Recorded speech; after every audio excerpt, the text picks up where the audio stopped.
تکلیف دہ حالات، مزاحمت یا مفاہمت، کشور ناہید۔ جس دن سے بی بی سی کی دستاویزی فلم 2002 سے لے کر مودی کی ظالمانہ کرامات کی کہانی منظر عام پر آئی ہے، مودی کی بولتی نہ صرف بند ہو گئی ہے بلکہ جس یونیورسٹی میں بھی طلباء اور اساتذہ نے وہ فلم دکھانے کا ارادہ کیا، اس کے نوجوانوں کو پکڑ لیا گیا، حتیٰ کہ حکم ہوا کہ پورے انڈیا میں بین کر دی جائے۔ بلکہ اڑتی اڑتی چیمگوئیاں ہیں کہ فی الوقت مسلمان معروف وائس چانسلرز اور علماء سے مسلمانوں کے خلاف کارروائیاں قابو میں کرنے کے لیے بنیادی سطح پر دشمنیوں اور نفرتوں کو نامحسوس طریقے سے کم کرنے کا لائے عمل مرتب کیا جا رہا ہے۔ ساتھ ساتھ یہ بھی ہو رہا ہے کہ نینی تال میں 4500 مسلمان گھرانوں کو گھر چھوڑنے کا کہہ کر کئی جگہ مسمار بھی کیے جا رہے ہیں۔ نمائشی اعلانات اپنی جگہ اور مسلمانوں کے خلاف ظلم کی تلوار چلائی جا رہی ہے۔ مشہور صحافی رام صاحب نے کہا ہے کہ پہلے ہندی جرنلزم ہوتا تھا اور اب ہندو جرنلزم ہو گیا ہے۔ پاکستان میں گلگت سے لے کر شمالی سرحدی علاقوں میں عوامی بے چینی علی وزیر کو رہا کرنے اور مولوی ہدایت اللہ کو حق اور سچ کہنے کے معاوضے میں جیل میں بند کر دینے جیسے اقدامات بلا جواز ہیں۔ بلوچستان میں گوادر کے بارے میں کہا گیا تھا کہ دنیا میں بڑی بندرگاہوں میں اس کا شمار ہوگا، مگر ہوگا تو اس وقت جب وہاں عوام کے لیے اپنے روزگار اور رہائش کے لیے کچھ بھی مثبت اقدامات ہوں گے اور سی پیک کی شکل نظر آئے گی۔ شکر ہے راوی کے آس پاس کے زرعی رقبے کو فنا کر کے جو نیا شہر آباد کرنے کا منصوبہ خیالی اور مزارعوں کو واقعتاً تکلیف پہنچانے کے لیے تھا وہ تو ختم کر دیا گیا، مگر اسلام آباد کے قریب و جوار کی تمام فصلوں کو اجاڑ کر اسلام آباد نیو ایئرپورٹ بنانے کا جواز یہ کہہ کر دیا گیا تھا کہ دنیا بھر میں ایئرپورٹس شہری آبادی سے 40 یا 50 کلومیٹر دور بنائے جاتے ہیں۔ اب ان کالونیوں کے بنائے جانے کا جواز کیا ہے؟ ایک طرف یہ کہا جا رہا ہے کہ زمین کے نیچے پانی کی تہ کم سے کم ہوتی جا رہی ہے، فضا جنگلوں کو کاٹنے سے آلودہ ہوتی جا رہی ہے۔ ایوب خان کے زمانے میں جن لوگوں نے حکومت تک رسائی حاصل کی تھی انہوں نے دھڑا دھڑ قرضے لیے، بعد کی حکومت نے جو لوگ ساتھ نہیں ملے ان کے قرضے اور زبردستی زمینوں پر قبضوں پر عدالتی اقدامات کیے۔ یہ سلسلہ گزشتہ 60 برس سے جاری ہے۔ ساتھ ہی نئے وفاداروں کو پلاٹ، فیکٹریاں اور قرضے دینے کی روش میں ذرہ برابر فرق نہیں۔ مجھے یاد ہے جب وزیر اعظم سیکریٹریٹ مکمل ہوا اس زمانے میں بھی حسب معمول مالی معاونت کی رسیاں ڈالی جا رہی تھی اور مختلف ایجنسیوں کے لوگ پاکستان آئے ہوئے تھے۔ انہوں نے سیکریٹریٹ کی شان و شوکت اور فرنیچر کی شاہانہ حالت کو دیکھا تو بے ساختہ کہا تھا پاکستان کو ایسی عمارت کے ہوتے ہوئے کسی قسم کے قرضے کی ضرورت نہیں ہونی چاہیے۔ بالکل اسی طرح جیسے پرانے ایئرپورٹ پر جو سہولتیں تھیں اس کے مقابلے میں تو مسافروں اور اسٹاف کے بیٹھنے کے لیے کوئی اسٹول بھی نہ تھا۔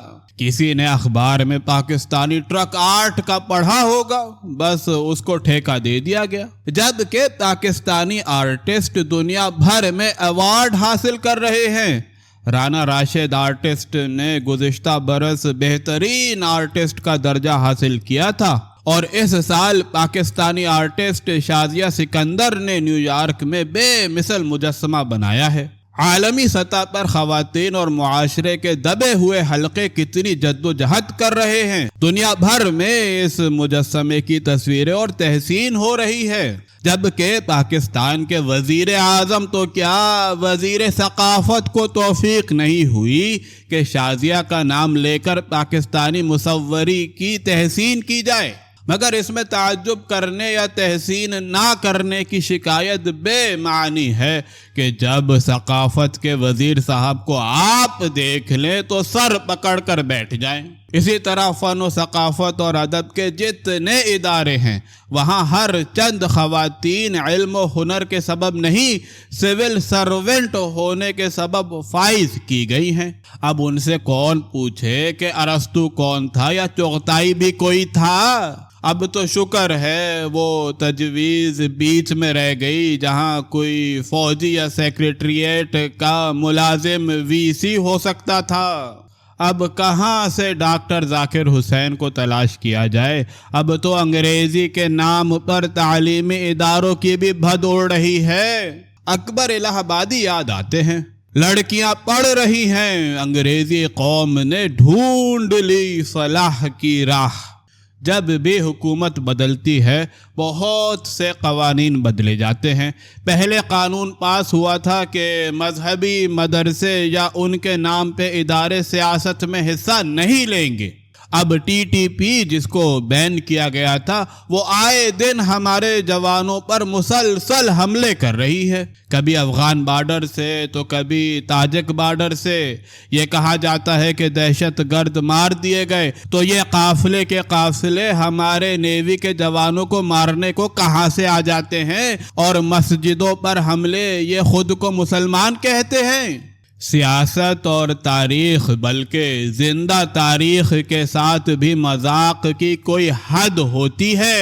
تازہ مذاق یہ ہے کہ پاجا خاں کانفرنس ہوئی، اس میں وہ توپ لوگ بولے جنہوں نے کبھی پاچا خاں کے بارے میں سنا، پڑھا یا دیکھا بھی نہ تھا۔